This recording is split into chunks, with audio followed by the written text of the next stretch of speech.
The sun was setting over the quiet park, casting long shadows over the picnic tables and children's playground.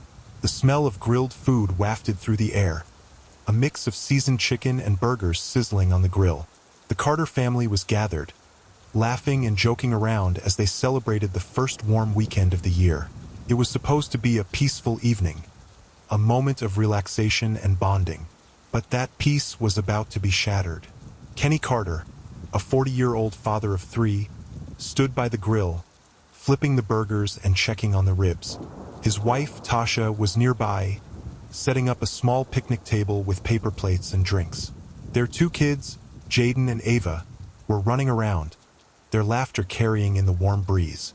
The scene was typical, a family enjoying a beautiful afternoon in the park. But the laughter came to an abrupt halt when the unmistakable sound of sirens broke through the air. Kenny's eyes darted to the corner of the park where a patrol car slowly rolled up. The officer inside had his eyes locked on the family as he parked and got out of the car. Kenny's gut twisted. He knew what this was. He had seen it before, the way people like him were treated when they dared to enjoy public spaces. The officer was walking straight toward them now. "What's going on?" Tasha whispered, glancing up from the picnic table. Kenny's lips tightened into a thin line. "Let's just see what this is about," he replied, trying to keep his cool. The officer approached, his hand on his belt, his expression hard. He looked around the area and then zeroed in on the Carter family. "You folks can't barbecue here," the officer said, his tone curt, almost dismissive.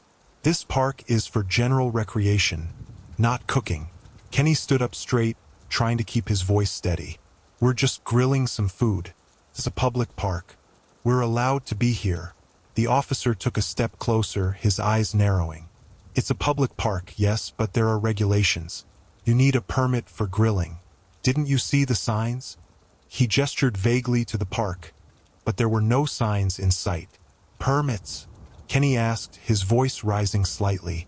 "We're just here for a family gathering. We're not causing trouble." The officer's gaze flicked over to Tasha and the kids, then back at Kenny. "Doesn't matter. You're violating park rules. I'm going to need you to pack up and leave." Kenny's fists clenched. He knew how this could go. He had seen this happen to people in his community before, how black families were constantly policed in spaces where they had every right to be. But he wasn't backing down. "Not today." "I'm not going anywhere," Kenny said, his voice firm. "We're just minding our business, and we're not breaking any laws." The officer stepped closer, his tone shifting, laced with menace. "You can either leave now, or I'll arrest you for trespassing and disturbing the peace." The tension between them thickened. Kenny's pulse quickened. He wasn't about to let this man intimidate him in front of his family, in a public space. He had rights. They had rights. But the officer was escalating, and Kenny could feel the situation slipping out of his control. "Sir," Tasha said, her voice surprisingly calm but edged with concern. "We're just trying to enjoy a day with our kids. There's no need for this." The officer ignored her, focusing solely on Kenny. "You don't get to talk to me like that. I'm giving you one last chance. Pack up and leave now." Kenny stared at the officer, his jaw clenched. He glanced over at Tasha, who was quietly gathering the kids to prepare them to leave. But he wasn't going anywhere.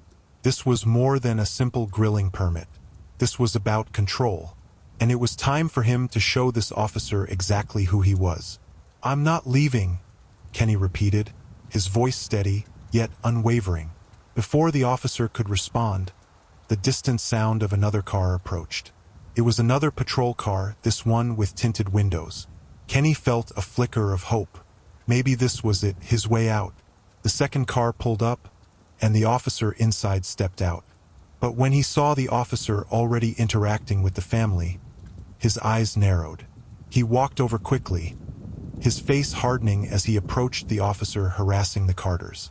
"What's going on here?" the second officer asked, his voice low, but with an authority that seemed to command respect.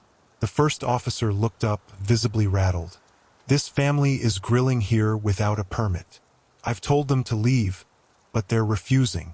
The second officer glanced at the Carters and then at the first officer. His expression shifted, like he was piecing something together. Then he turned to Kenny, his eyes widening. "I'm sorry," the second officer said suddenly, his voice softer now. "I didn't realize who you were." The first officer, still confused, turned to look at him. "What do you mean?" The second officer nodded in Kenny's direction. "This is Kenny Carter, the new police chief." The words hit the first officer like a ton of bricks. He froze, staring at Kenny, who stood tall, his face a mask of calm authority. The shift in power was palpable. The first officer's posture dropped, his eyes flicking nervously between the second officer and Kenny. "Chief Carter?" the first officer repeated, his voice faltering. Kenny didn't say anything at first. He let the weight of the moment sink in. This officer had no idea who he was. He'd assumed, just like so many others, that a black man enjoying a public park could be targeted, harassed, and intimidated. But today he was wrong. "That's right," Kenny said slowly, his voice firm, but with an edge of finality. "I'm the new police chief, and you just trespassed on my family's rights." The first officer looked like he was about to speak, but the words didn't come. He was caught exposed. His face turned an uncomfortable shade of red, and he shifted his weight from foot to foot, clearly unsure of what to do next. "I suggest you apologize to my family," Kenny continued, his voice cold yet measured. "And I suggest you never treat my people like this again. You have no idea who you're dealing with." The second officer stood there silently, watching the exchange, his face now more serious. He knew better than to challenge the new police chief.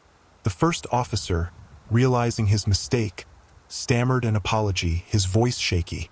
"I'm sorry, Chief Carter. I didn't know." Kenny turned away, his family slowly packing up the grill and cooler, his demeanor calm but powerful. He wasn't going to let this moment of injustice slide. Not when he had worked so hard to earn his position, and not when people like this officer thought they could act with impunity. "I'll be filing a formal report on this," Kenny said, turning back toward the officer. "And if I were you, I'd rethink how you approach people in the future." Without another word, the Carters packed up and left the park. As they walked to the car, Kenny turned to his family and gave a small, knowing smile. Justice had been served. If you love the story, subscribe to the channel for more interesting stories.